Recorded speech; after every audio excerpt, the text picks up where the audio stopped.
of Kyiv are taking up arms. The Ukrainian defense minister is urging them to make Molotov cocktails. What does all this say to you about the resolve of the Ukrainian people, and you know them well? Well, if I do know them well, I'm proud to know them well. They are resolved. You're exactly right. President Zelensky has, I'm sure, surprised President Putin for his resolve and his firmness against this enormous threat. President Zelensky has his own views about where he needs to be, and he thinks he needs to be there in the capital, and he needs his people to see him there. He has stepped up as a leader, Wolf. This is pretty impressive, and he's leading a very resolved, a determined, a brave nation who's standing up to this enormous military power that the Russians have arrayed and have got there all the way to Kyiv and other places. So this is a challenging time for the Ukrainians. They're going to fight. They have fought. Several people have said that the Ukrainian military has blocked the Russian military on their approach. They haven't stopped, and it's going to be hard to stop. But they have given up a great fight. They have put up a great fight. So this is an impressive move. So I understand it's impressive, but does it show, Ambassador, the type of resistance that Putin would face if he were to try to set up some sort of pro-Russian puppet government?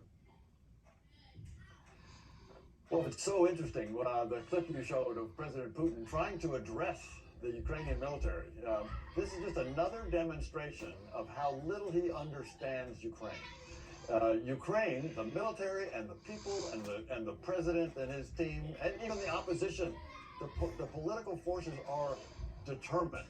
They are determined to resist. And if he tries to put in a puppet regime, it won't last.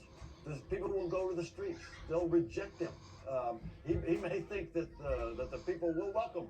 No, the Ukrainian people will reject any puppet that President Putin tries to impose on them, and they will continue the fight. President Zelensky, as you know, he's warning that the Russians are now advancing on Kyiv, the capital of Ukraine. How big of a blow will that be if Kyiv falls? A big blow, a big blow. And one question will be what happens to the government, what happens to the president. I'm sure they are taking good care of him. He's important, as I say. He's kind of the face of the resistance of the government. And if there is another government put in, if the Russians do take Kyiv, then the legitimate Ukrainian government will move somewhere else and will continue the fight. It will get support from the international community, I'm sure. But it will be a blow. It will be a major blow if they can take over the capital. Ambassador Bill Taylor, thanks so much for joining us. Really appreciate it. Thanks, Wolf. Coming up, much more on the breaking news out of Ukraine as the capital city of Kyiv endures another night of very intense Russian shelling. Also ahead, President Biden makes good on his promise to nominate the first African-American woman to serve on the U.S. Supreme Court. We're going to have more on this historic selection right after the break.